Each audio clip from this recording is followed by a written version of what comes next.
être à ces moments de l'appel de notre bien-aimé Seigneur. Nous avons toujours besoin de sa présence. Amen. Amen. Alors on prie quelques-uns d'entre nous. On remet ce culte entre ses mains. On demande que le Saint-Esprit soit le bienvenu, que le Saint-Esprit soit souverain, que le Saint-Esprit conduise toutes choses. Seigneur notre Dieu, nous voulons élever ton nom ce matin. Nous glorifions ton nom est grand, ton nom est puissant. Seigneur, tu es assis sur ton trône, tu es au contrôle, rien ne t'échappe. Et nous voulons te remercier encore comme nous l'avions fait pendant cette semaine. Au cours de cette étude, nous avions réalisé que si nous sommes là, en ce moment, Seigneur, ce n'est pas par hasard. Et ce matin, Seigneur, nous croyons que ta présence est là au milieu de nous, que tu veux nous parler, que tu veux nous éclairer, que tu veux nous guider, mais que aussi, Seigneur, tu veux nous utiliser pour que nous soyons une bénédiction pour quelqu'un qui est là au milieu de nous ce matin. Parce que le désir de ton cœur, c'est que des âmes soient sauvées. Seigneur mon Dieu, je te prie pour que tu bénisses ce moment de chant, ce moment de louange, nos bien-aimés qui vont nous conduire, que tu bénisses le moment de louange individuelle. Aujourd'hui, Seigneur, quelqu'un puisse prendre la victoire, que même l'enfant puisse élever la voix pour te dire merci. Le jeune, Seigneur, le moins jeune, Seigneur, que nous puissions te louer, t'adorer. Te remercions, Seigneur, pour le moment de la Sainte Seine, que ce soit aussi un moment de proclamation, de victoire pour nous, mais aussi pour la prédication de ta parole. Nous nous attendons, Seigneur, à voir ta gloire se manifester. Merci, Seigneur, louange et gloire à toi, dans le beau et précieux nom de Jésus-Christ. Amen. Amen. Merci, Seigneur.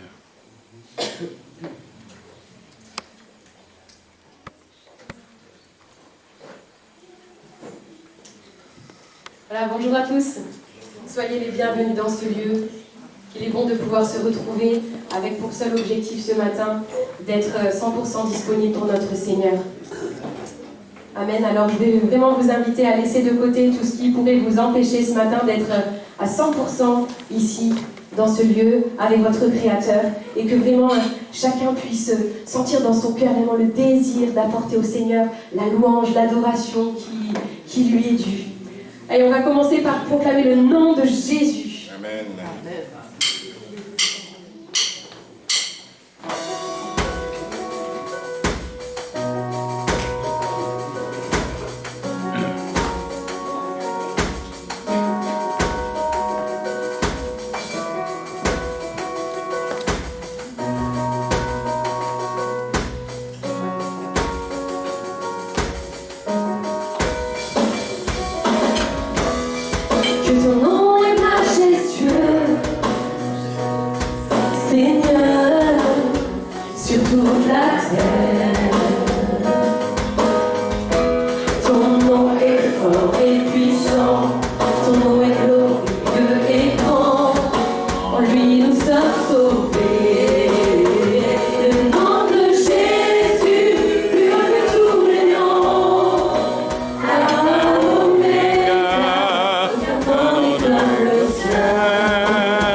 Je regarde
Merci pour ton sang précieux, Seigneur.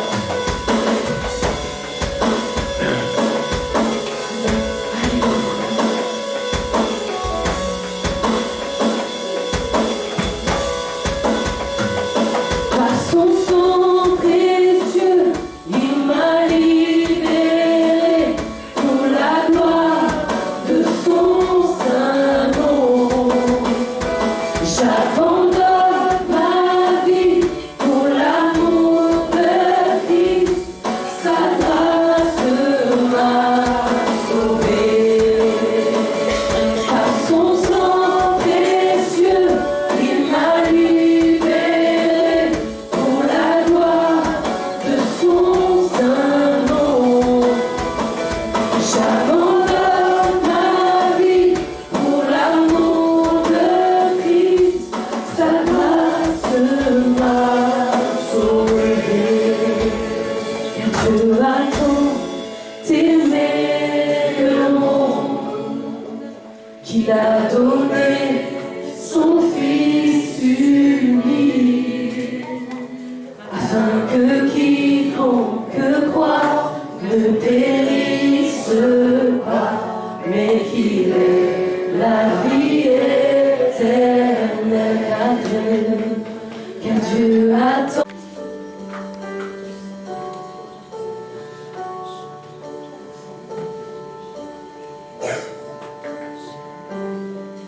Tu es notre espoir, Rien n'a de valeur, rien n'est aussi grand, et rien n'est plus beau que ta présence.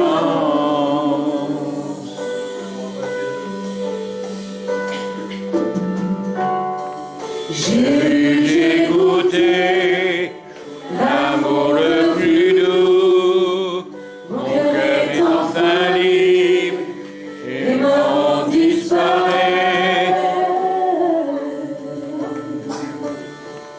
dans ta présence.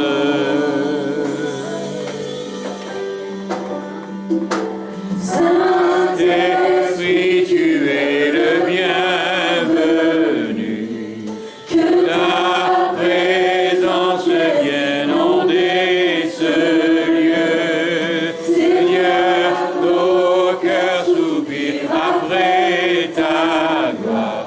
Oh, viens nous saisir par ta présence, oh Dieu.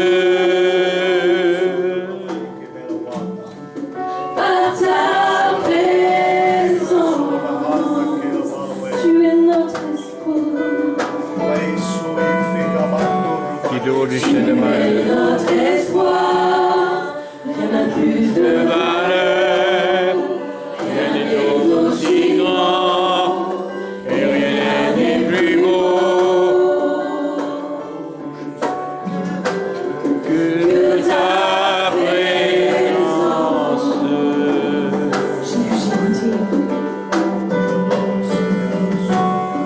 J'ai goûté l'amour le plus doux, mon cœur est enfin libre.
Quand j'ai trouvé la joie près de ton cœur, quand je m'enveloppe de ton amour, et quand toutes les choses pâlissent à ta lumière, oh je t'adore, oui je t'adore.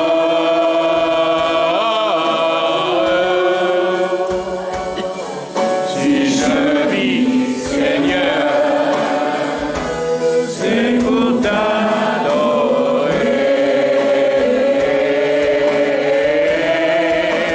Oh, je t'adore. Oui, je t'adore.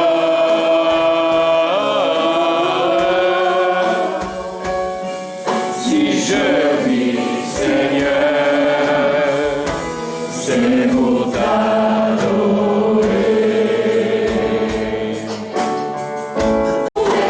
Raison pour laquelle je vis,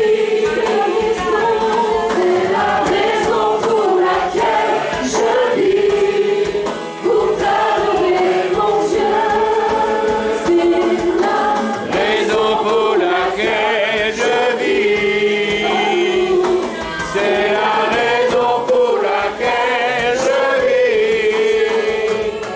c'est la raison pour laquelle je vis, pour t'adorer mon Dieu. C'est la raison pour laquelle je vis. Proclamez ce matin. C'est la raison pour laquelle je vis. C'est la raison pour laquelle je vis. Pour t'adorer mon Dieu. C'est la raison. C'est la raison pour laquelle je vis. C'est la raison pour laquelle je vis. C'est la raison pour laquelle je vis.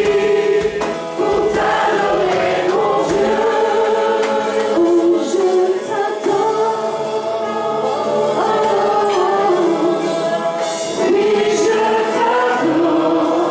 Oui, je t'adore. Si je vis, Seigneur, c'est pour t'adorer.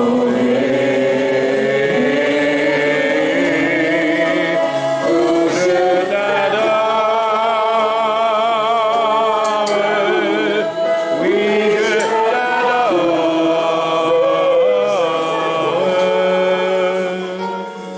Si je vis, Seigneur, c'est pour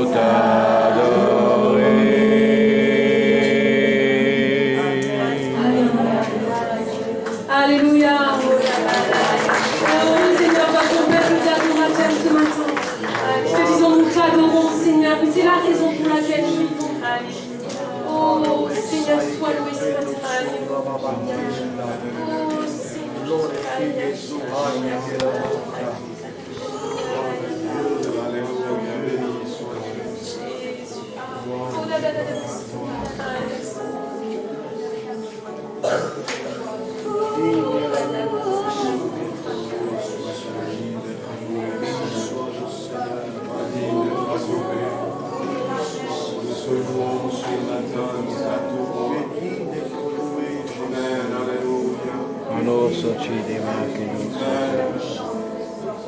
Pour louer le Seigneur ce matin, élève ta voix, loue-le, remercie-le. Alléluia, il est ce Dieu qui t'aime. Il est là, ici, ce matin, pour toi. Il te connaît si bien, il connaît les besoins de ton cœur. Et il peut répondre, mais ce qu'il attend de toi, c'est que tu élèves ta voix, que tu le loues. Amen, alléluia. Béni sois-tu, Seigneur. Louange à toi, gloire et honneur à ton Saint-Nom.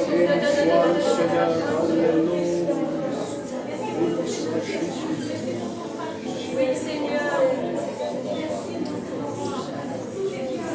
Alléluia, gloire à Dieu.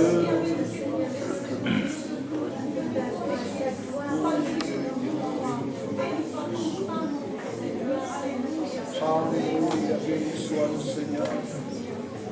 Zokara.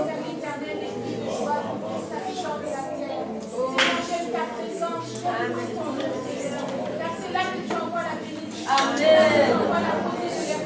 C'est là que tu envoies la vie pour l'éternité. Alléluia. Seigneur, dans sa mort, mon cœur, chaque instant, Seigneur. Merci pour cette présence. Merci, Seigneur. Nous avons la joie. Il n'y a pas de silence sur mon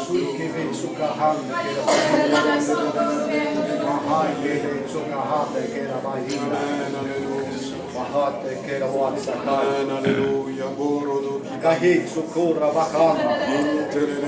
Vaiketu suka bakakawe. Bakahan.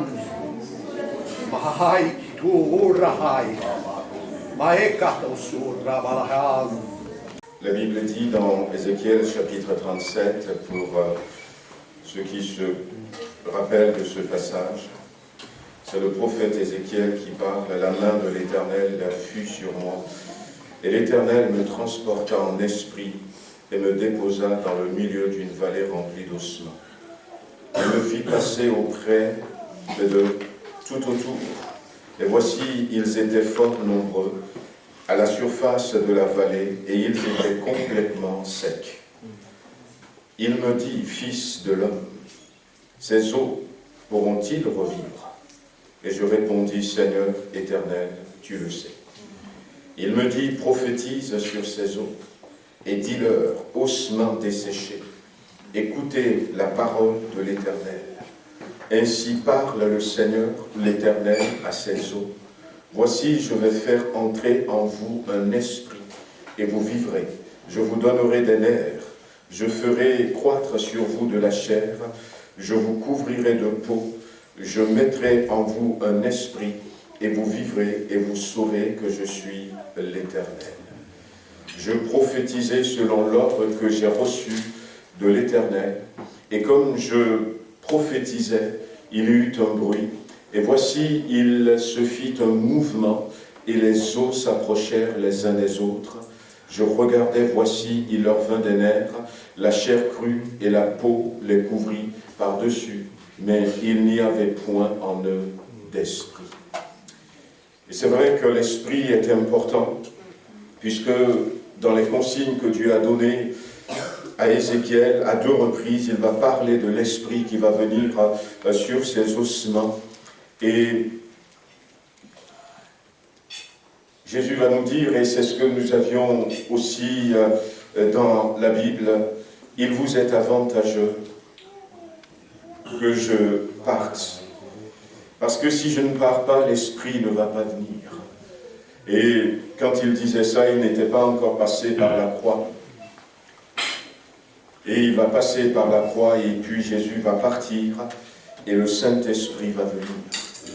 Mardi dernier, nous disions que la mort de Jésus-Christ a permis que le Saint-Esprit puisse venir jusqu'à nous. Et le Saint-Esprit est encore là.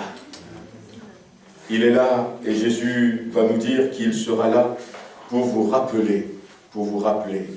Et ce matin, le Seigneur rappelle à quelqu'un qu'il a besoin de Jésus-Christ. Il a besoin de revenir à Jésus-Christ. Alors, heureusement que le Saint-Esprit est là. Heureusement que le Saint-Esprit est là. Quelqu'un a besoin de Jésus ce matin. Ce que le frère avait interprété ou après le parler en langue de notre frère, oh, je n'avais pas reçu aussi long, mais j'avais simplement reçu cette phrase, tu as besoin de Jésus ce matin. Tu as besoin de revenir à lui. Je ne sais pas jusqu'où vous vous êtes éloigné de Jésus-Christ, mais nous voulons prendre la Sainte Seine qui nous montre que Jésus a donné sa vie à la croix pour nous, mais peut-être particulièrement pour toi, Le Seigneur veut que tu le réalises encore ce matin. Le monde fait des promesses. La vie propose des choses. Mais il n'y a rien qui pourra sauver ton âme, si ce n'est la croix de Jésus-Christ, si ce n'est le sang qu'il a versé pour toi. Alors, qui que tu sois ce matin, eh bien, ne repars pas sans Jésus-Christ. Amen. Dieu nous aime. Et s'il le dit d'une manière ou d'une autre, et même s'il le dit encore ce matin, c'est parce que il sait des choses que nous ne savons pas. Et dans son amour pour toi, il veut te sauver. On va se mettre debout pour ceux qui sont baptisés par immersion. Et on va prier le Seigneur ce matin. On va lui demander de poser sa main sur nous. Je vais demander à Marie-Pierre si elle veut se faire notre porte. On va prier pour ce moment de la Sainte Seine. Alléluia. Tu devais t'abaisser pour porter ma vie et tout réconcilier. Me Montrer le Père qui m'a tant aimé. Je Je sais sais que pour moi, tu l'as fait. Je sais que pour moi, tu l'as fait. même si Si tu devais quitter toute gloire, venir incarner, épouser notre histoire, au cœur de chaque homme, déposer l'espoir. je Je sais sais que pour moi, tu l'as fait. Je sais que pour moi, tu l'as fait. car Dieu tient toujours ses promesses, me couvrant de tendresse. voici Et quel est mon Dieu, car il fait toutes choses nouvelles. Sa grâce est éternelle. Il a ouvert les cieux. Voici quel est mon Dieu. même si la croix Devenez ton fardeau. Le poids de ce monde, l'oubli dans le tombeau. Pour essuyer toute larme, tout sanglot. Je sais que pour moi, tu l'as fait. Je sais que pour moi, tu l'as fait. Car mon Dieu tient toujours ses promesses, me couvrant de tendresse. Voici quel est mon Dieu, car il fait toutes choses nouvelles. Sa grâce est éternelle.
n'abandonnes pas ton peuple, tu n'abandonnes personne. Ce matin, tu tiens tes promesses.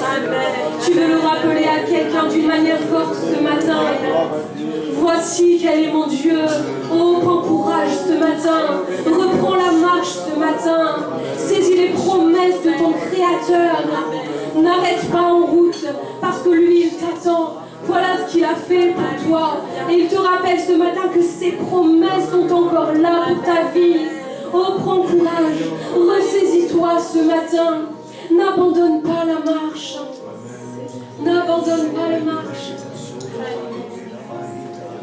Tu fais toutes choses nouvelles, Seigneur. Tu es le Dieu qui renouvelle. Tu es le Dieu qui... Tu es le Dieu qui renouvelle quelqu'un ce matin. Gloire et honneur à ton nom, Seigneur. C'est vrai, Seigneur, toi tu n'oublies pas ta promesse. Tu as dit par l'amour d'Agé le prophète que tu restes fidèle à l'alliance que tu as faite avec mon Père lorsqu'ils étaient sortis du pays d'Égypte. Oui, tu es resté fidèle à cette alliance.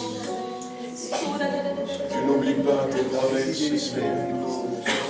C'est nous qui oublions nos promesses et qui paniquons. Et qui laissons la peur l'emporter, Seigneur. Nous oublions des fois la promesse et nous laissons, Seigneur, peut-être la timidité, l'intimidation, la colère, l'incrédulité, Seigneur, prendre le dessus. Mais ce matin, Seigneur, nous ne voulons pas oublier ce que tu nous as dit. Alléluia, beau et dégabo.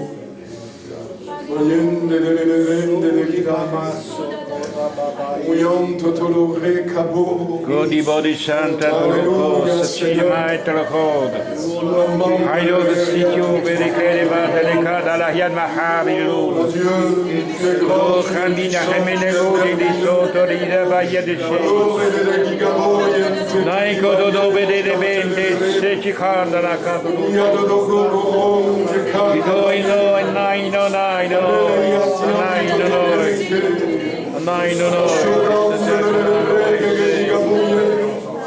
Seigneur, tu répands ta grâce ce matin.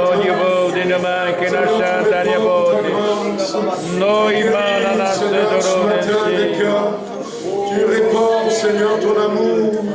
Tu répands ta compassion. Oh, Seigneur, merci pour ta présence. Merci pour ta présence au milieu de nous. Merci pour tes promesses. Donne-nous de tenir bon, Seigneur. De ne pas nous laisser impressionner par la tempête. La promesse, c'est allons de l'autre côté. Allons de l'autre côté. C'est ça la promesse, Seigneur. Et même s'il y a des vents violents, même si l'eau commence à rentrer dans la barque, nous voulons regarder à ce que tu nous as dit et rester confiants, Seigneur notre Dieu. Nous ne voulons pas laisser la panique prendre le dessus. Oh, Seigneur mon Dieu, ce matin, nous te remercions pour ta promesse. Ta promesse à laquelle tu tiens. Tu es un Dieu merveilleux.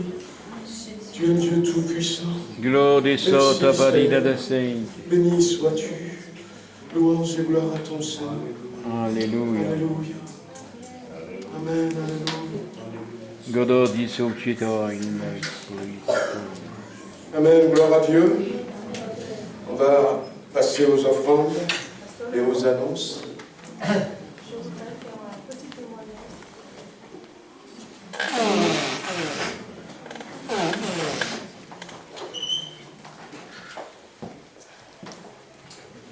Je vous dis bonjour. Je ne vais pas être long, je vais être très courte. J'ai fait un petit épisode cardiaque le jour de mon anniversaire, le 21 août. J'ai été hospitalisée en soins intensifs cardio. Et normalement, suite à cela, je devais être choquée, comme on dit, hier matin. Et mon mari, en arrivant, j'arrive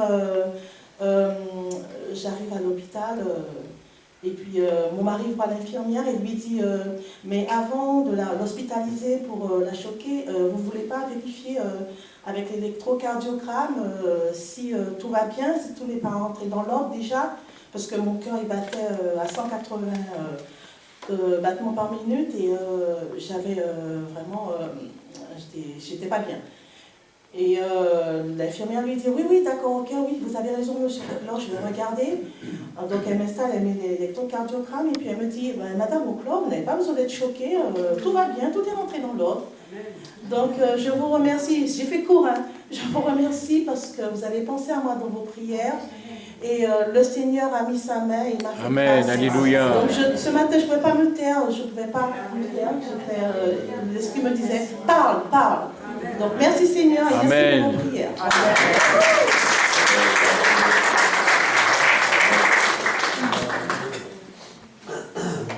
Amen, gloire à Dieu. Hein?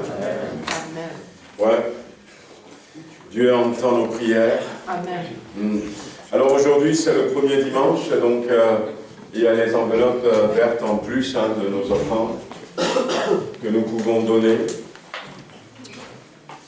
Voilà, bienvenue à notre église, donc c'est rappelé, donc l'enveloppe verte. Alors il y a des bien-aimés qui disent qu'on ne le voit pas. Ah, ça dépend de là où vous êtes assis. Voilà, donc c'est simplement un rappel, donc souvenez-vous, tous les premiers dimanches du mois, c'est ce don dirigé, donc offrande pour la mission, comme on l'appelle globalement, donc on l'utilise pour aider, et on vous en dira un peu plus. Voilà, donc après, qu'est-ce qu'il y a après? Voilà, aujourd'hui c'est la fête des papis, donc bonne fête des grands-pères. Merci Seigneur de ce que nous avons des grands-pères. Ouais, il faut bien en profiter parce qu'au ciel, il n'y a pas de grand-père. Il y a des enfants. Ouais. Dieu est Père.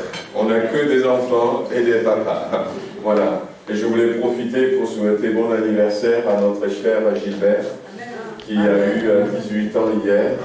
Voilà, ma soeur. Atteint la majorité du coup. Que le Seigneur le bénisse encore. Amen. Et que le Seigneur continue de lui faire du bien. Amen. Alors, voilà, donc dimanche dernier, on a eu notre réunion d'évangélisation. Nous voulons remercier le Seigneur parce que, eh bien, il y a eu une sœur qui a invité une mamie qui était venue.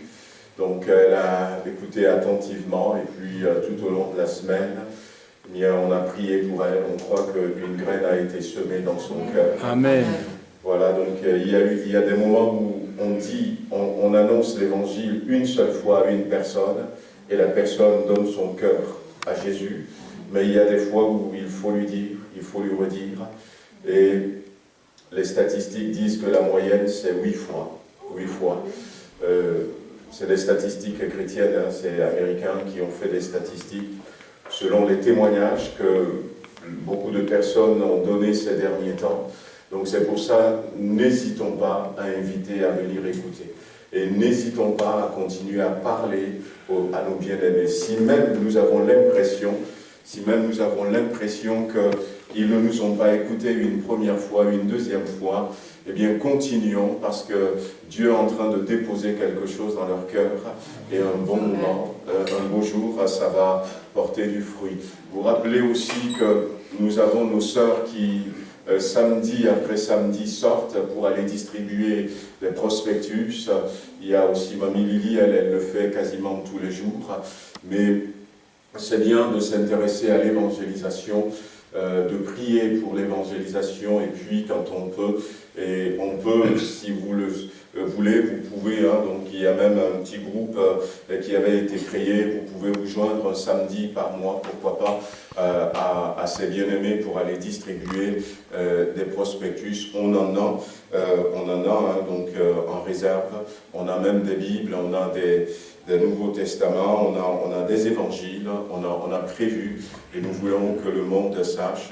Tout à l'heure, donc, il y a une sœur qui me montrait un article qui est sorti dans les journaux où on parlait de toutes ces choses qui se mettent en place au niveau des écoles pour nos enfants.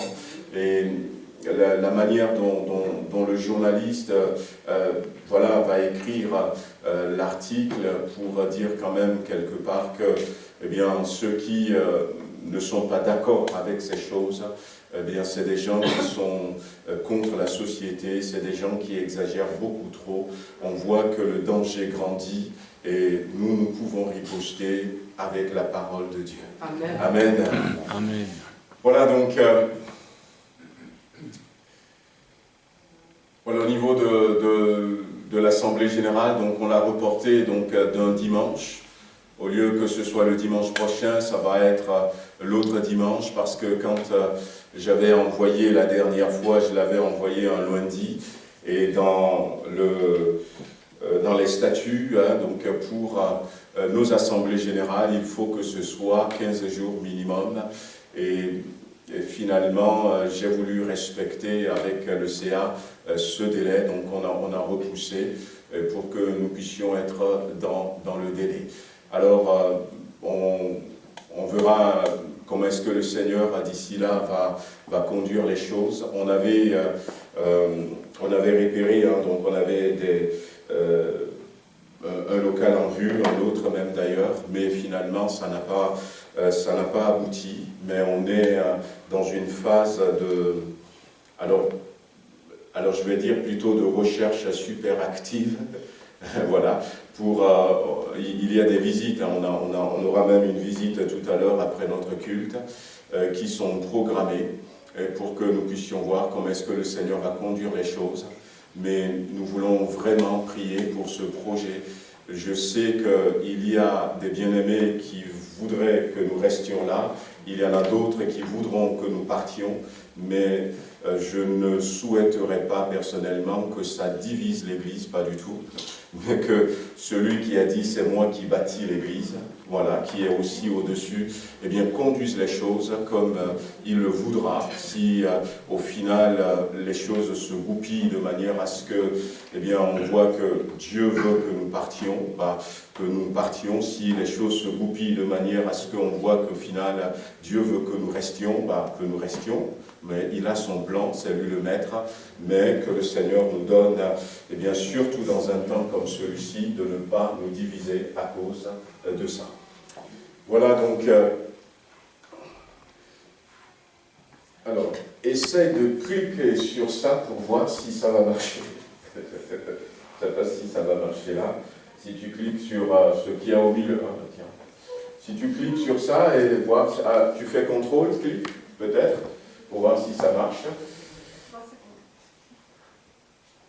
Voilà, nous voulons prier pour le Maroc, la Libye, l'Arménie. Et puis, merci aussi pour vos dons, hein, pour ceux qui le souhaitent. Donc, on a une vidéo d'appel à la prière pour l'Arménie. Donc, vous avez pu voir ce qui se passe là-bas dans ce pays. C'était quoi le mot là? Épuration. Comment vous dites? Ethnique. Ethnique, voilà. Ethnique. Épuration ethnique. Et puis l'Arménie étant, je ne sais pas si vous vous rappelez, le seul pays au monde où la religion d'État, c'est le christianisme. Nous, ici en France, c'est la laïcité. Voilà. Et dans la plupart des pays francophones en Afrique, c'est la laïcité qui ont été colonisés par la France. C'est la laïcité, c'est la liberté de culte pour tous. Voilà, si on peut écouter un peu, on va écouter peut-être quelques minutes et puis, on peut commencer par le début, hein, et puis après on va pas aller jusque là, peut-être 5-6 minutes, et puis si ça... Voilà. Aujourd'hui, nous sommes ensemble pour parler d'un sujet d'actualité important. Alors, nous savons que sur cette terre, actuellement, il se passe des conflits à beaucoup d'endroits. Il y a beaucoup de situations pour lesquelles on pourrait intercéder.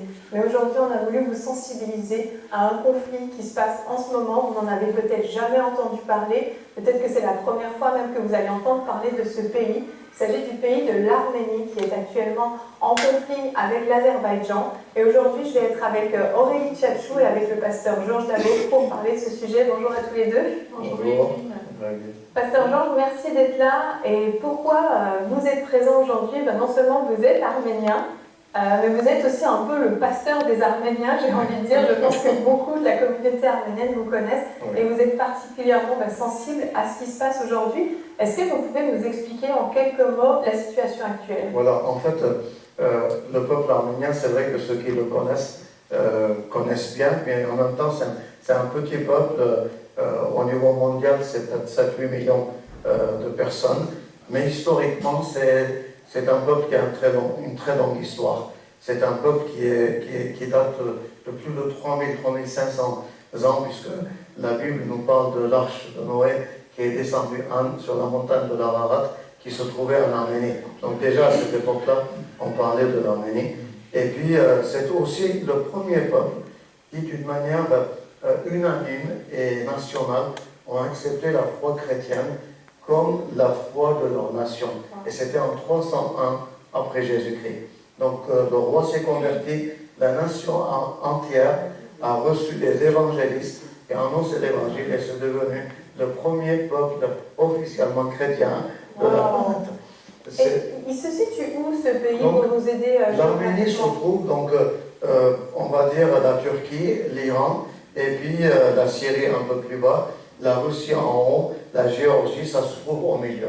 Donc au nord de la Turquie, et puis donc un peu dans cet endroit-là, pas loin de la mer, de la mer Noire. Donc ça se trouve dans cet endroit-là. Donc elle n'a pas de mer, elle n'a pas de richesse naturelle, pas de pétrole, pas de gisement de gaz. Donc la richesse fondamentale de l'Arménie, c'est sa foi chrétienne, sa culture et son histoire. Et aujourd'hui, est-ce qu'on peut dire que tout ça est en danger?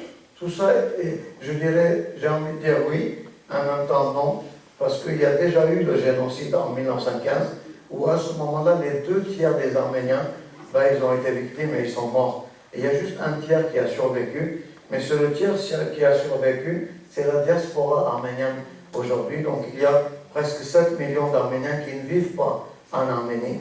Donc eux, ils sont en sécurité physiquement, mais l'Arménie, donc telle qu'on connaît, elle est en danger. En tous les cas, une partie de l'Arménie. Donc aujourd'hui, ça fait 2 semaines qu'elle vient d'être annexée par l'Azerbaïdjan, qui militairement est beaucoup plus forte que l'Arménie. Donc il fait qu'aujourd'hui, un tiers de l'Azerbaïdjan, qui est partie d'une grosse partie de l'Arménie, qui a été cédée aujourd'hui donc à l'Azerbaïdjan. Et on parle d'une population à peu près de 120 000 personnes dans ce territoire qui a été annexé. Est-ce que ces gens-là sont en danger? Aujourd'hui, donc à chaque jour qu'on parle, à chaque heure qui passe, il y a des exactions.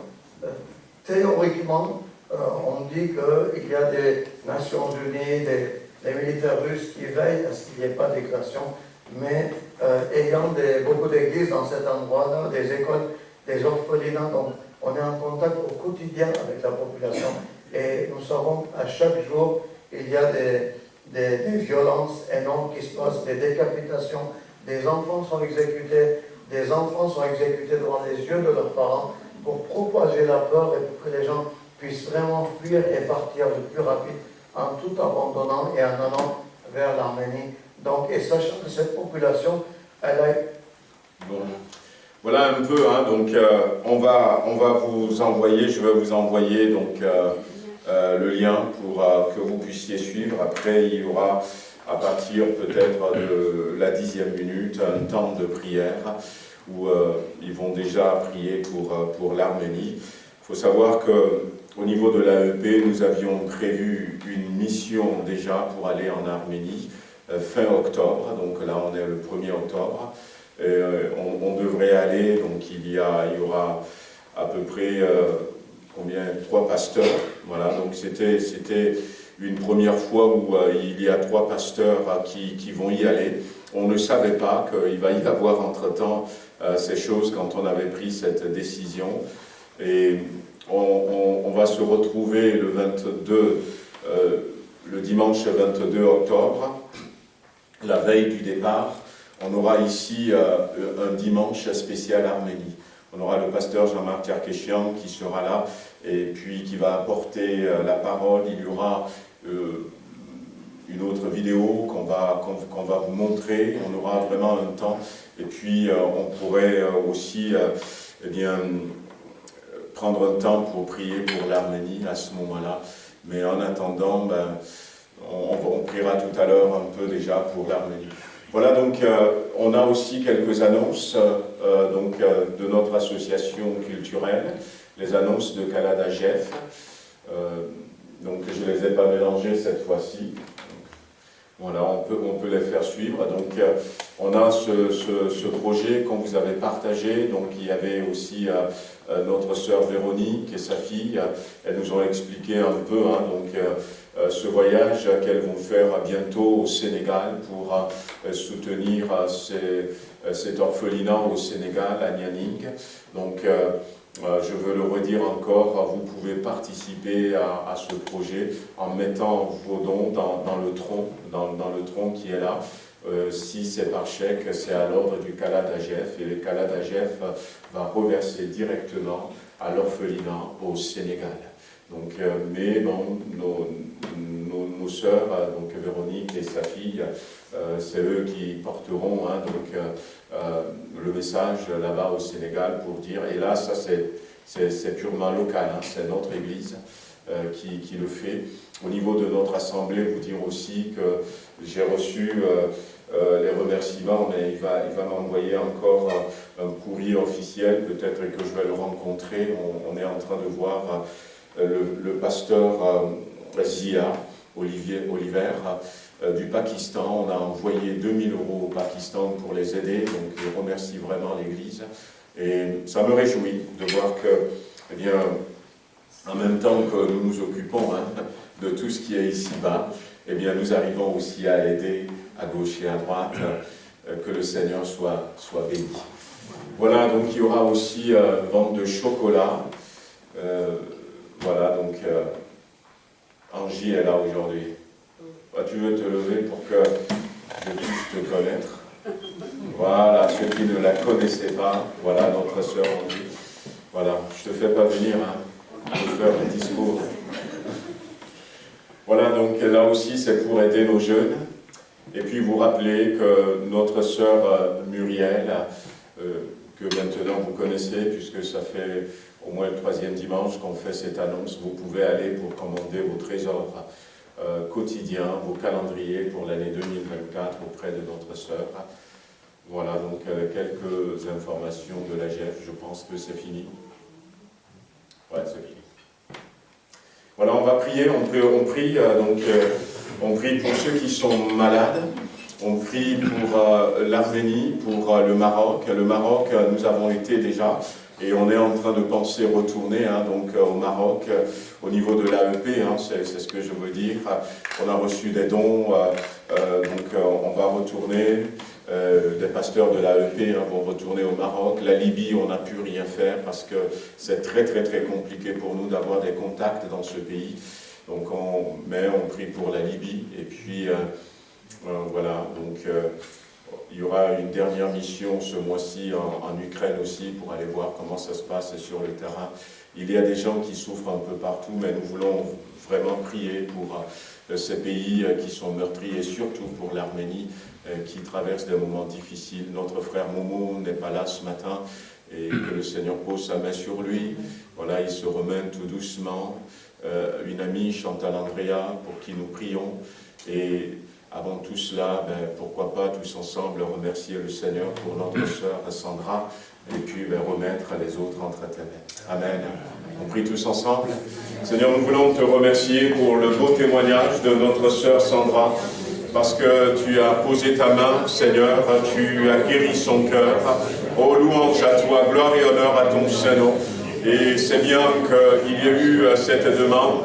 Elle n'a pas besoin, Seigneur, de recevoir des chocs électriques pour faire fonctionner ce cœur, parce que toi, tu as déjà posé ta main sur ce cœur et nous te remercions. Te remercions pour notre frère Momo, Seigneur mon Dieu. Seigneur, merci de continuer à le bénir dans cette période de convalescence. Nous voulons, Seigneur, notre Dieu, continuer aussi, Seigneur, à te prier pour la sœur, notre sœur Daniel de Seigne, de Tarare, afin que là aussi tu poses ta main, Seigneur, que tu bénis notre sœur dans le nom de Jésus-Christ. Seigneur, je veux te remettre ce matin tous les autres qui sont là au milieu de nous, qui ont besoin de ta grâce, qui traversent des moments difficiles, qui traversent des complications dans leur santé. Tu es le Dieu qui guérit, tu es le Dieu qui relève.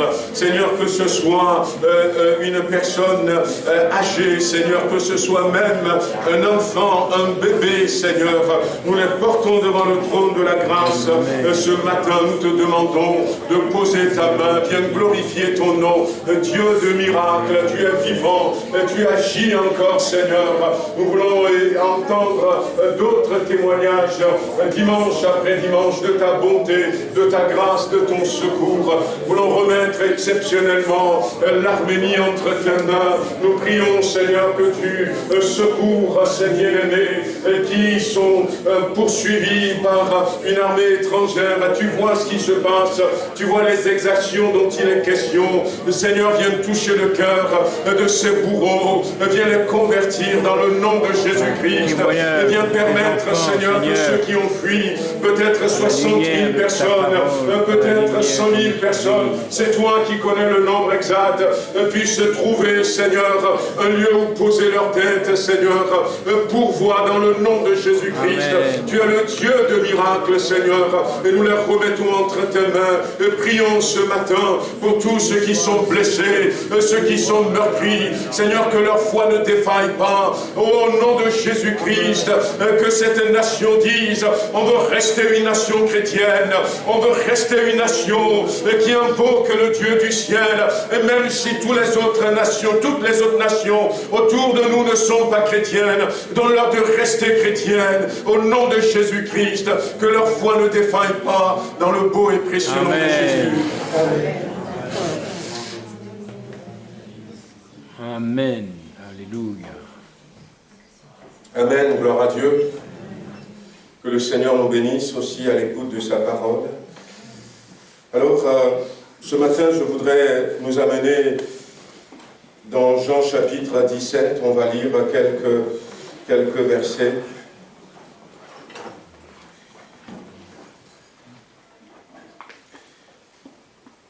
Alors, je voulais revenir un peu sur ce que je disais tout à l'heure.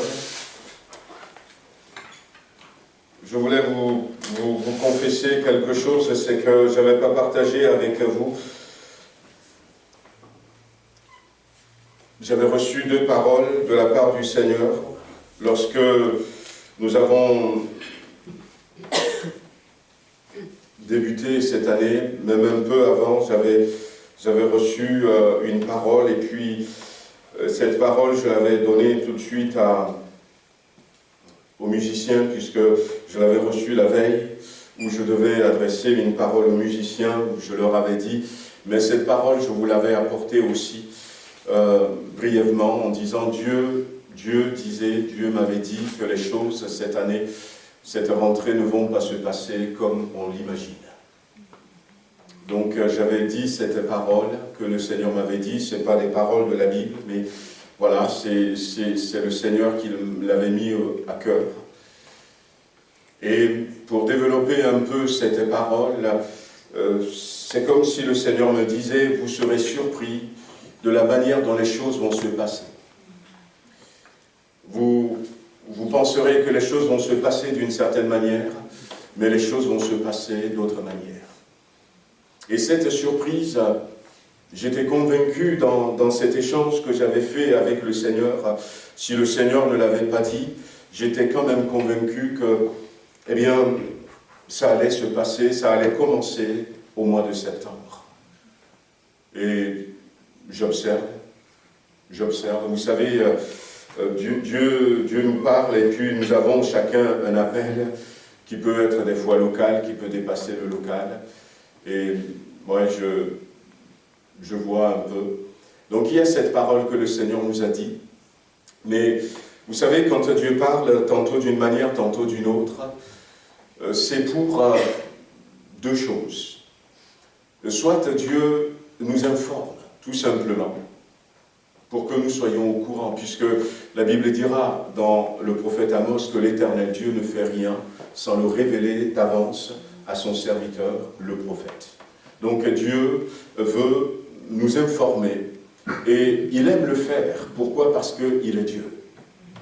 Et il connaît l'avenir, avant même que dans le passé, il connaît déjà l'avenir. Donc il veut le faire parce qu'il veut rester Dieu. Donc Dieu peut le faire pour nous informer, mais Dieu peut le faire aussi pour nous préparer à ça, ou alors d'une manière ou d'une autre. Ça peut être, eh bien, vous ne pouvez pas faire autrement, donc préparez-vous à ça, ou encore, eh bien, je vous le dis pour que vous puissiez éviter, voilà, tout ce qui peut être danger négatif qui va venir. Et je pense que nous devons prendre en compte cette parole pour... qu'est-ce que nous pouvons faire avec cette parole? Ça doit nous amener à faire plus confiance à Dieu. À faire plus confiance à Dieu. Ça doit vraiment nous amener à faire plus confiance à Dieu, à compter sur sa grâce, parce que ça voudrait dire que nous ne pouvons pas maîtriser les choses. Les choses vont nous échapper. Je vous ai raconté le témoignage de cette dame chrétienne qui était descendue en escale dans un aéroport. Certains doivent se rappeler, d'autres pas. Et on a annoncé 40-30 minutes de plus d'escale, ce qui n'était pas prévu. Et quand elle avait regardé sa montre, et puis, je vais attendre tout ce temps, elle avait eu l'idée d'aller acheter un journal, un magazine, pour passer le temps. Et puis elle a été, au moment où elle devait acheter ce journal, eh bien, vous savez, dans ses kiosques et tout, elle avait pris aussi un paquet de chamallows. Et du coup, après, elle était venue, elle était assise, et elle a commencé à lire tout de suite dans ce journal les articles du jour. Et de temps en temps, elle piochait dans le paquet de chamallows qui était sur la chaise à côté. Et puis elle piochait, et puis elle continuait de lire. Mais à un moment donné, elle avait remarqué que le monsieur qui est assis de l'autre côté piochait aussi dans le paquet de chamallows. Et alors, ça l'a perturbé, cette sœur. Ça l'a perturbé, et la concentration n'est plus ce que ça devait être. Et puis après, et à un moment donné, elle est rentrée dans un jugement intérieur. Mais comment se fait-il? Parce que le monsieur n'avait pas arrêté. Il continuait aussi à piocher. Le monsieur n'avait pas arrêté. Et jusqu'au moment où, à un moment donné, elle ne regardait même plus de ce côté parce que la colère a commencé à monter. Elle ne regardait pas, elle faisait simplement comme ça. Et puis après, elle cherchait, sa mère rencontrait la main du monsieur, il restait qu'un dernier. Et le monsieur l'a attrapé avant lui, avant elle. Et puis, elle tourne la tête. Et le monsieur lui dit, est-ce que vous le voulez? Je ne vous dis pas la suite. Mais seulement, quelques temps après, quand ils ont dit, c'est bon, vous pouvez embarquer, elle est partie se mettre en rang. Et au moment de donner sa carte d'embarcation, elle ouvre son sac, elle voit le paquet de chamallows dans son sac. C'était elle qui mangeait le chamallow. Voilà.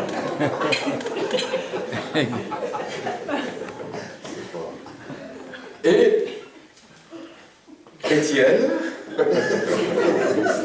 après avoir fait tout ce qu'elle a fait, le monsieur n'a rien dit. Elle cherchait maintenant le monsieur pour s'excuser, mais c'était trop tard. Ouais. Je crois que nous avons besoin de nous appuyer plus sur Dieu. Le Seigneur est en train de nous dire, mes enfants, vous n'allez pas maîtriser la situation. Mais en nous disant ça, ça ne veut pas dire que la situation n'est pas maîtrisable. Lui, il maîtrise la situation. Il maîtrise la situation, le Seigneur. La situation est entre ses mains. Tout ce qui se passe dans le monde aujourd'hui, eh bien, Dieu le sait. Je vais vous montrer quelque chose, je ne sais pas si on pouvait le passer. Je veux parler, je veux revenir sur l'unité. qu'il est important que nous puissions préserver. J'avais dit voilà. Oh. Ah, on va... Ça vient tout seul ou... Ouais, attends là, on va lire un peu. Voilà, Genèse chapitre 5, verset 1. Voici le livre de la postérité d'Adam. Lorsque Dieu créa l'homme, il le fit à sa ressemblance. Il créa l'homme et la femme et les bénit et il l'appela du nom d'homme lorsqu'ils furent créés.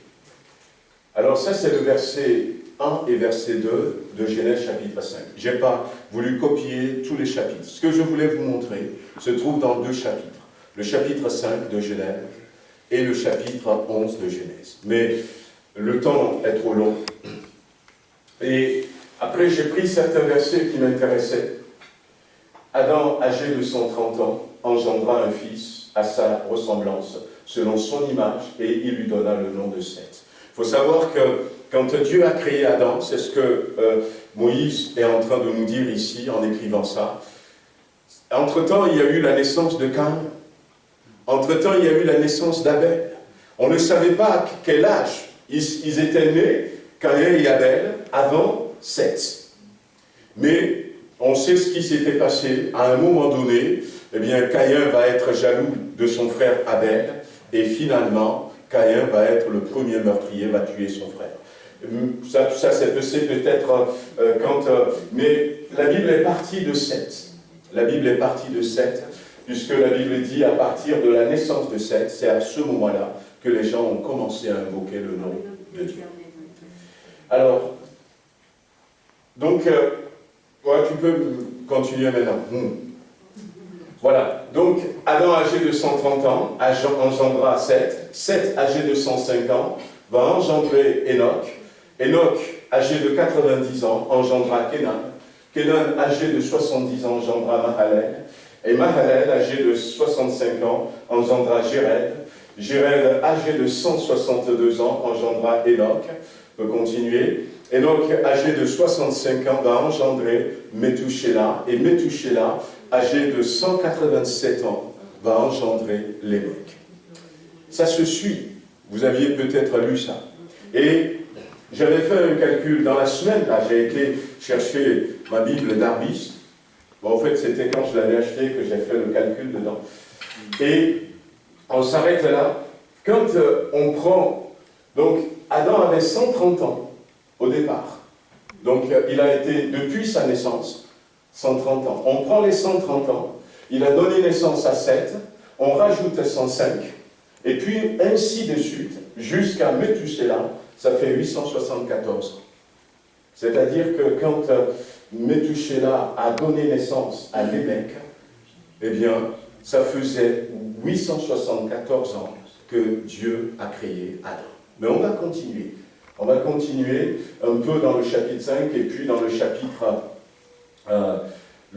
11. Lémec, âgé de 182 ans, engendra un fils, et ce fils, c'est Noé. Et Noé, âgé de 500 ans, engendra Sem, Cham et Japheth. Après, on saute quelques chapitres, le chapitre 6, et on arrive à, donc, Sem, Cham et Japheth, je reprends, Genèse chapitre 11, verset 10. Sem, âgé de 100 ans, engendra Arpachad, 2 ans après le déluge. Arpachad, âgé de 35, donc c'est la même chose.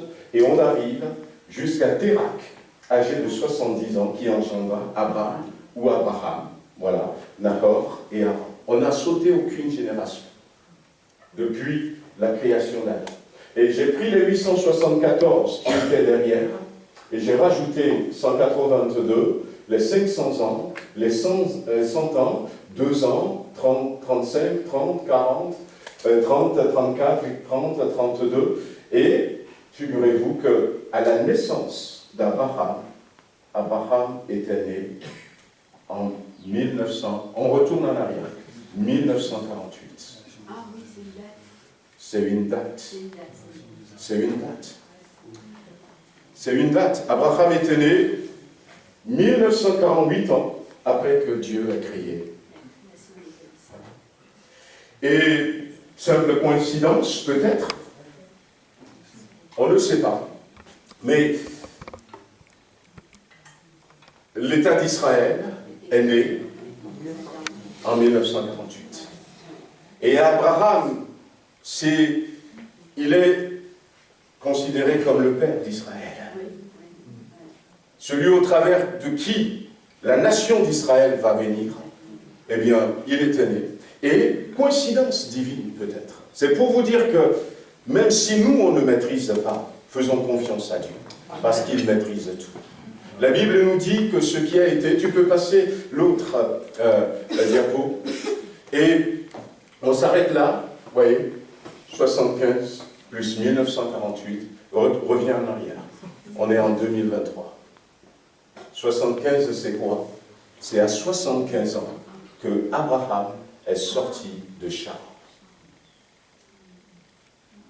Abraham est né en 1948. Et 75 ans après sa naissance, Dieu lui dit, sors de Charan. Et il est sorti de Charan, ça faisait 2023. Ça n'avait pas de sens pour moi, peut-être avant, quand j'avais commencé à faire ce calcul. Mais maintenant, avec tout ce que le Seigneur m'a dit, tout ce que nous avions vu, ça voudrait dire quoi? Eh bien, c'est peut-être une coïncidence. Et d'ailleurs, c'est tellement fort parce que la Bible dit, Térak prit Abraham son fils, et Saraï sa belle-fille, et femme d'Abraham son fils, ils sortirent ensemble d'Ur en Chaldée pour aller au pays de Canaan. Et moi, je vois une comparaison là-bas.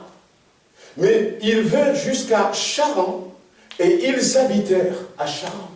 Les jours de Térak furent de 250, et Térak mourut. L'Éternel dit à Abraham, va-t'en de ton pays, de ta patrie, et de la maison de ton père dans le pays que je te montrerai. Je ferai de toi une grande nation, je te bénirai, je rendrai ton nom grand, tu seras une source de bénédiction, je bénirai ceux qui te béniront, et je maudirai ceux qui te maudiront, et toutes les familles de la terre seront bénies en toi. Et Abraham partit comme l'Éternel le lui avait dit, et l'autre partit avec lui. Abraham était âgé de 75 ans lorsqu'il sortit de Charan.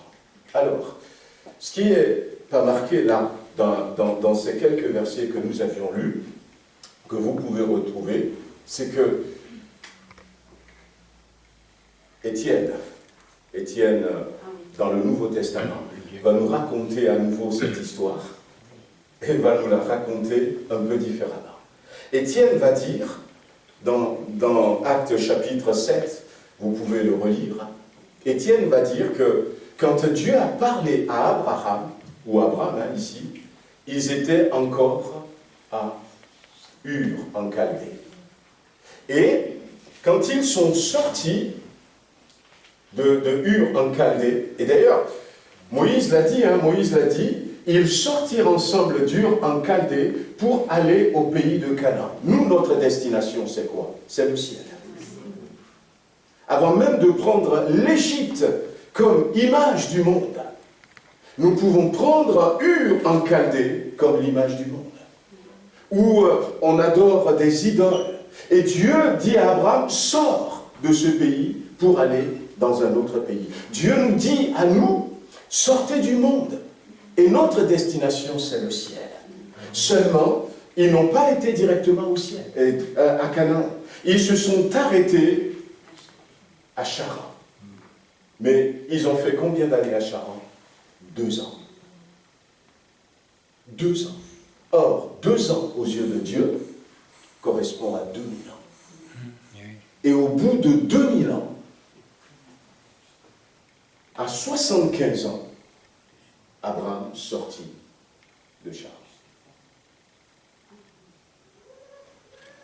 On est encore dans l'attente de la promesse. Nous sommes sortis de Ur. Nous sommes à Charan actuellement. Nous sommes dans cette marche chrétienne, regardant vers le ciel. Et au bout de 2 ans, Abraham va sortir. C'est pour vous dire, frères et sœurs, amis qui êtes là ce matin, que Dieu maîtrise la situation. Dans le livre de l'Ecclésiaste, l'Ecclésiaste va dire ceci: ce qui est a déjà été. Et c'est ce qui sera. Dieu fait revenir ce qui a déjà été. Un jour, on en reparlera, on reprendra le livre de, comment l'appelle-t-on, de Genèse, et vous allez voir qu'il y a tellement de choses dans Genèse qu'on vit actuellement. On va s'arrêter là, merci beaucoup. On va s'arrêter là. Mais qu'est-ce que ça veut dire, ce que je vous ai montré? Est-ce que ça veut dire que 2023, nous allons sortir de Charan, où nous sommes actuellement, pour nous qui sommes chrétiens, pour aller dans la terre promise? Peut-être, peut-être pas. Mais ce qu'il faut savoir, c'est que la Bible dit que personne ne connaît le jour ni l'heure. Parce que d'Adam jusqu'à Abraham, on n'a pas dit qu'il est né tel mois. On ne peut pas dire, ah oui, ils n'ont pas donné le mois, ils n'ont pas donné le jour. On ne peut pas le savoir. Donc, je ne vais pas dire de manière, eh bien, je ne vais pas vous dire, ah ben 2023 c'est la dernière. Non, je ne peux pas. Parce que Dieu a peut-être d'autres, comment l'appelle-t-on, il a peut-être d'autres surprises pour nous. Il y a d'autres similitudes qu'on peut faire encore. Et en plus, l'année 2023, pour nous, ça a commencé il y a 10 mois. Nous sommes le premier jour du 10e mois. Mais l'année 2023 a commencé pour les Juifs il y a simplement quelques jours. Ça a commencé mi-septembre. Quel 2023 on va prendre? À quel moment de 2023? Et puis je vous avais dit aussi, frères et sœurs, même si les chiffres, les calculs le montrent, aujourd'hui nous sommes théoriquement en 2023, mais est-ce que le calendrier est juste? Il y a eu tous les déboires. Donc c'est pour vous dire que je ne suis pas en train de dire qu'en 2023, Jésus va revenir. Mais je vous montre quand même qu'il y a des coïncidences divines. Il y a des coïncidences divines. Ça peut être ça. Parce que même s'il y a eu des déboires, s'il y a eu, eh bien, à un moment donné, ils ont arrêté le calendrier, à un moment donné, ils étaient passés à des semaines de 10 jours. Et puis après, ils sont revenus à des semaines de 7 jours. À un moment donné, eh bien, ils ont dit maintenant, le début d'année ne sera plus le 1er avril, on va le repousser en janvier. S'il y a eu toutes ces choses, Dieu est au courant. Mais nous sommes dans des temps où nous avons besoin de faire confiance à Dieu. Parce que lui, il maîtrise la situation. Il va nous sortir des choses comme ça. Et ça va nous étonner. Il va nous dire, mais je le savais. Je l'avais déjà dit. Mais regarde, c'est ici. Regarde, c'est ici. On ne sait pas comment est-ce que les temps qui sont devant nous vont aller. Mais tenons compte que Dieu maîtrise la situation. Ce que Dieu nous demande à nous, c'est d'être prêt en tout temps. D'être prêt tous les jours. D'être prêt pour ne pas être surpris lorsque Jésus-Christ va revenir. Autre chose que le Seigneur m'avait montré, mais c'est pas... Le Seigneur m'avait montré, c'est cet été, on prend du temps, je prends du temps pour prier, pour la rentrée, chercher sa face. Et j'avais compris, ce que le Seigneur m'avait montré, qu'il y avait un démon puissant, une principauté, qui avait été relâchée. Et je ne sais pas si c'est... Je parlais de coïncidence divine tout à l'heure. Je ne sais pas si c'est simplement par coïncidence, ou si peut-être il y a certaines personnes qui voulaient célébrer la venue de ce démon dans le monde. Mais on a été étonnés, pas que moi, de voir que quand ils ont découvert un autre variant du Covid, ils lui ont donné le nom Eris, le nom de ce démon. Mais ce démon Eris, c'est le démon de la division. La division, ouais. C'est le démon de la division. Jésus a dit dans Matthieu chapitre 10, par exemple, que, eh bien, un père se dressera contre son fils. Et vous savez ce qui se passe, ce que je vous disais tout à l'heure, par rapport à ce qu'on enseigne à nos enfants. Et il y a, je vous l'avais dit aussi, aux États-Unis, dans certains États, des États-Unis d'Amérique, pas dans tous les États, heureusement. Dans certains États des États-Unis, il y a cette loi qui était passée et qui disait que si, et c'est les juges qui ont voté cette loi, si un enfant rentre à la maison alors qu'elle est fille et elle veut devenir garçon, ses parents n'ont pas le droit de s'opposer. Si un parent s'oppose, l'État prend l'enfant. La loi a été passée dans certains États. Et comment est-ce que ça fonctionne? Le monde spirituel. Et comment est-ce que ça va fonctionner? Il y a des choses comme ça, comme cette loi qui est passée. Et puis il y en a d'autres aussi dans notre pays. Mais qu'est-ce qui va pousser l'enfant, peut-être, que ses parents aiment, à dire à ses parents, moi je veux à tout prix changer. Et si tu n'es pas d'accord, eh bien je m'en vais. Qu'est-ce qui va le pousser à le faire, malgré l'amour? Eh bien il faut un esprit derrière. Et le démon a été relâché. Le démon a été relâché. Non seulement pour diviser les familles. Déjà, j'ai dit, oh Seigneur, déjà que le Covid ne nous a pas fait cadeau au niveau des familles. Et non seulement pour diviser les familles, mais comme Jésus l'a dit, et même l'Église n'est pas épargnée. L'Église n'est pas épargnée. C'est pour ça que je vous disais, vous aviez compris, frères et sœurs, que quelle que soit la manière dont les choses vont se passer, restons unis. Parce que nous sommes de passage sur cette terre. Et notre destination, c'est le ciel. Notre destination, c'est le ciel. Alors, Jésus a prié dans Jean chapitre 17 pour l'unité de l'Église. Et, devoir de maison, vous pouvez relire Jean 17, vous allez voir dans ce chapitre de Jean chapitre 17 que, eh bien, Jésus a dit beaucoup de choses. Il avait même fait des proclamations, il avait fait des déclarations, il a déclaré des choses qui sont justes, parce qu'il va dire, par exemple, j'ai fait connaître ton nom aux hommes que tu m'as donnés du milieu du monde, ils étaient à toi, tu me les as donnés, et ils ont gardé ta parole. C'est-à-dire que, si on reprend ce chapitre, tu me les as donnés, et ils ont gardé ta parole. Il faut savoir que le défi de l'unité se trouve après. Jésus est en train de prier pour des gens qui ont accepté Jésus. Des gens qui ont accepté la parole de Dieu. Parce qu'on peut accepter Jésus, on peut accepter sa parole, mais ne pas réussir à s'unir. Parce que ce que Jésus est en train de dire ici, ils ont gardé ta parole. Et quand vous allez lire, je leur ai donné les paroles que tu m'as données, et ils les ont reçues. Ça, je suis au verset 7, ils les ont reçues. Et ils ont vraiment connu que je suis sorti de toi, et ils ont cru que tu m'as envoyé. Ce sont des gens qui ont fait déjà des expériences. Tout ça, Jésus ne le refuse pas.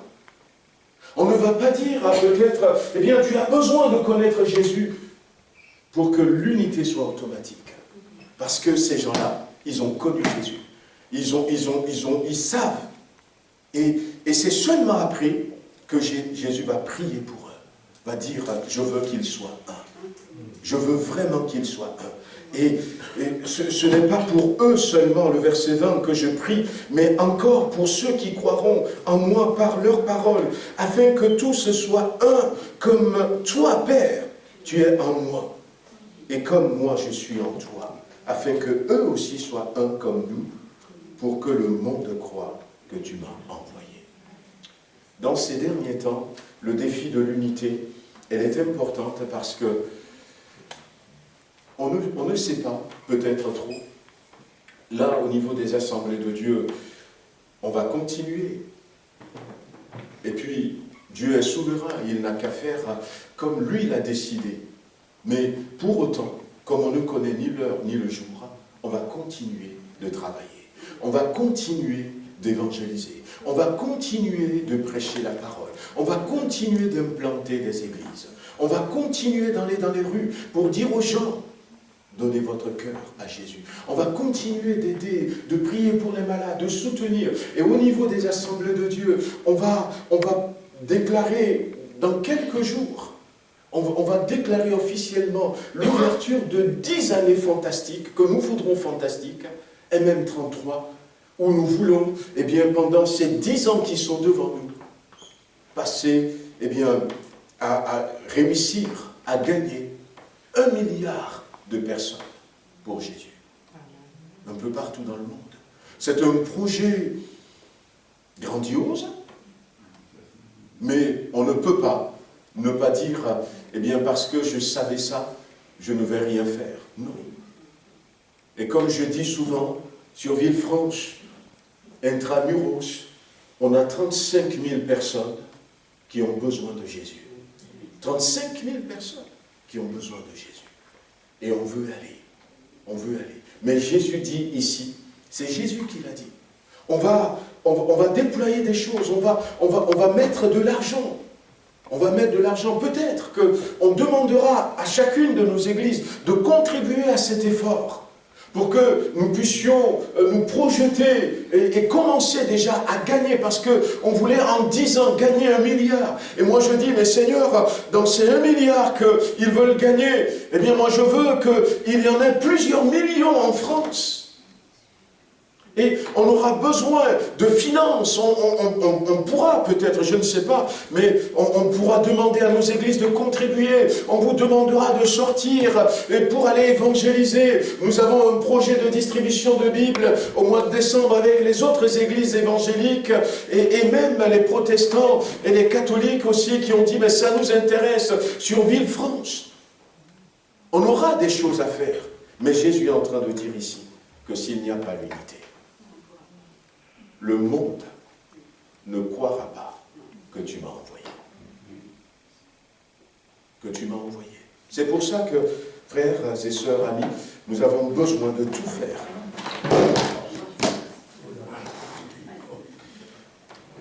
C'est la vieillesse. Quand vous aurez mon âge. Voilà, donc... On doit faire tout pour garder l'unité. Que rien ne vienne nous séparer. Maggie, elle serait là, elle est à côté, hein, elle vous le dira. On n'est pas une famille parfaite.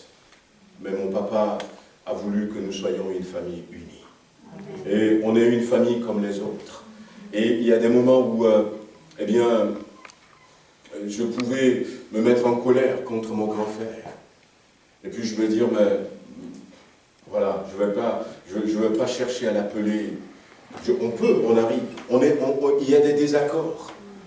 Mais Maggie vous le dira, elle n'a jamais vu une famille aussi unie que la nôtre.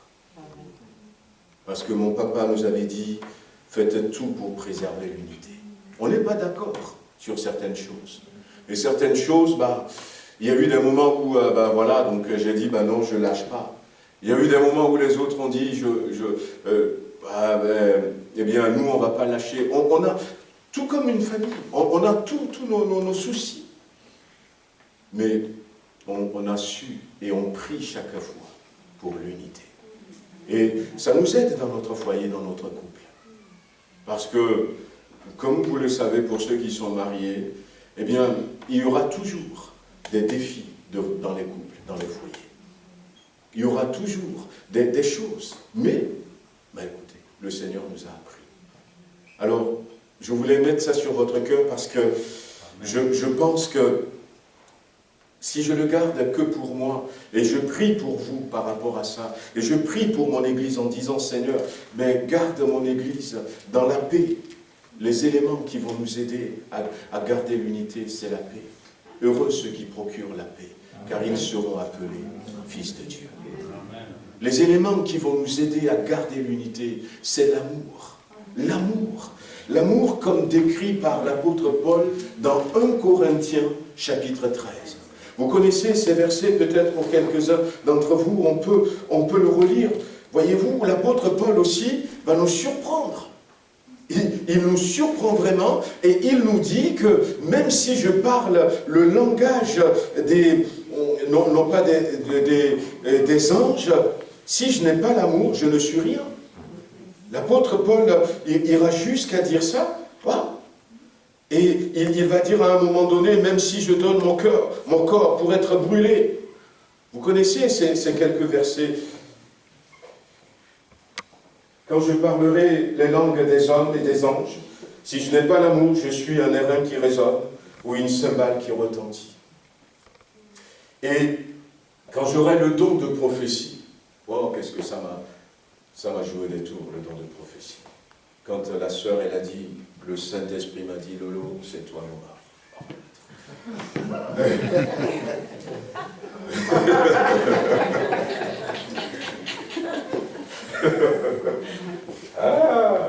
Il y a certains mensonges, quand ils sont basés sur la vérité, c'est dur à décoffrer. Hein. Ah ouais, qu'est-ce que ça m'a posé. Mais finalement, Dieu m'avait fait grâce parce que, alors qu'elle insistait, et j'ai commencé à dire, mais Dieu ne m'a rien dit, moi, tout ça, elle insistait. Et puis, à une veille de prière au Togo, à l'époque, il y a des périodes où on fait des veillées de prière tous les vendredis soirs, de vendredi soir à samedi matin. Et puis, il y a des moments où on fait une fois par mois. Et à ce veille de prière encore, une autre sœur en Christ, avec qui j'étais dans le groupe d'accueil, à un moment donné, on a dit, on va prier les uns pour les autres, tout ça. Et puis à la fin, elle m'appelle, toute contente, Dieu a répondu à mes prières. Je suis venu à cette veille de prière essentiellement parce que je voulais que Dieu me montre celui qui va m'épouser.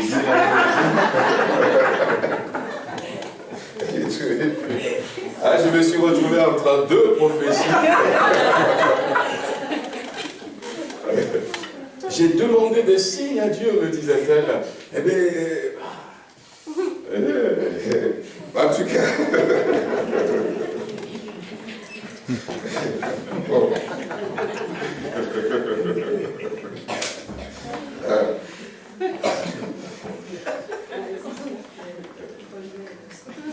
Oui, quand j'aurai le don de prophétie, donc il y aura des choses, hein, la science c'est la connaissance, le mystère de toute chose, mais le verset 4 nous dit que l'amour est patient, l'amour est plein de bonté, l'amour n'est point envieux, l'amour ne se vante point, l'amour ne s'enfle point d'orgueil, l'amour ne fait rien de malhonnête, l'amour ne cherche pas son intérêt, l'amour ne se fâche pas, l'amour ne soupçonne pas le mal, l'amour ne se réjouit pas quand il y a de l'injustice, l'amour se réjouit de la vérité, l'amour excuse tout, l'amour croit tout, l'amour espère tout, l'amour supporte tout, et l'amour ne périt jamais.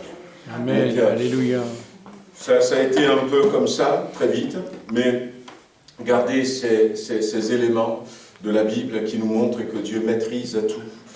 Et cherchons simplement à lui faire confiance, quelles que soient les décisions, à lui faire confiance. Quand j'avais dit à certaines personnes, et surtout à mon pasteur à l'époque, voyez-vous, quand j'avais dit à mon pasteur, allez au Togo, que Dieu m'avait dit que je viendrais le servir en France, il y a certains qui se sont fâchés contre moi, parce qu'il a dit, ils ne te laisseront jamais partir.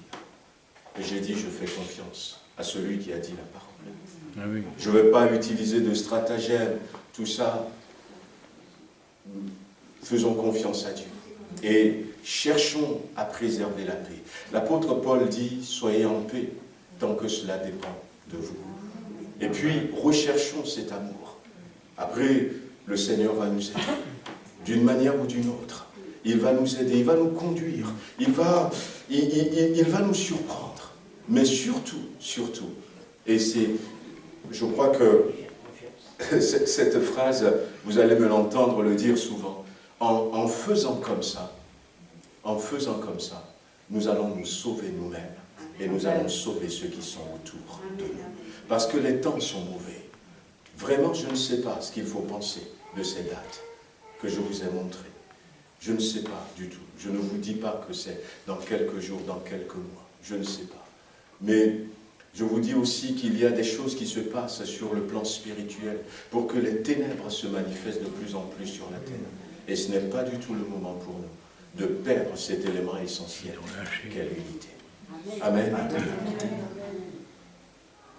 On va prier. On va demander à Antoine, si tu veux, remercier le Seigneur, que le Seigneur nous bénisse, nous raccompagne. Seigneur, nous te remercions pour les moments passés en ta présence. Merci parce que toi, tu étais au rendez-vous. Merci pour ton esprit et qui s'est manifesté pleinement ce matin dans nos cœurs. Merci pour ces chants de louange. Merci pour l'adoration qui est montée de chaque cœur, de chaque âme. Même ceux qui n'ont pas parlé, oh Seigneur, tu connais les soupirs des cœurs et tu vas répondre dans ta grâce. Merci aussi pour l'annonce de ta parole qui est une puissance pour celui qui croit. Merci de l'enseignement que tu nous as donné ce matin. Oui Seigneur, plus que jamais, nous voulons garder cette unité que toi-même nous as demandé de garder. Nous voulons nous approcher encore plus près de toi, Seigneur, et te suivre pas à pas, Seigneur, parce que tu es notre seul modèle dans ce monde et nous voulons vivre pour la gloire de ton nom. Sois avec nous dans notre retour. Bénis-nous durant toute cette semaine et que ta grâce nous accompagne maintenant dans le nom de Jésus. Amen.